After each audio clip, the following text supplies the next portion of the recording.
ഇതൊക്കെ എടുത്തുകൊണ്ട് മോളെ എവിടെ പോവുക? അടുക്കളയിലേക്ക്. കിച്ചണിലോ? അതെന്തിനാന്ന് അച്ഛൻ ചോദിച്ചേ? ഇന്ന് മുതല് ഞാൻ അവിടെ ഉറങ്ങാൻ തീരുമാനിച്ചു. ജോലിക്കാരുടെ സ്ഥലം അവിടെയല്ലേ? അവിടെ ആകുമ്പോ രാജേട്ടനുണ്ട്, സുമേച്ചിയുണ്ട്. എനിക്കവരോട് മിണ്ടിയും പറഞ്ഞൊക്കെ ഇരിക്കാം. ഇതിനകത്ത് ആകെ ഒരു വീർപ്പുമുട്ടല. അപ്പോ ഇന്നലെയൊക്കെ മോളെ എവിടെ ഉറങ്ങിയേ?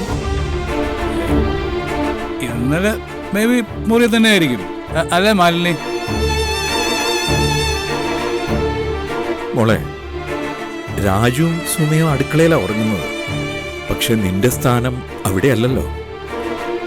നീ ഇവിടുത്തെ മരുമകളല്ലേ? ഇടയ്ക്കിടയ്ക്ക് എന്തിനാ സാർ ഇതൊക്കെ ഇങ്ങനെ പറഞ്ഞുകൊണ്ടിരിക്കുന്നത്? എന്റെ സ്ഥാനം എന്താന്ന് എനിക്കറിയില്ലേ?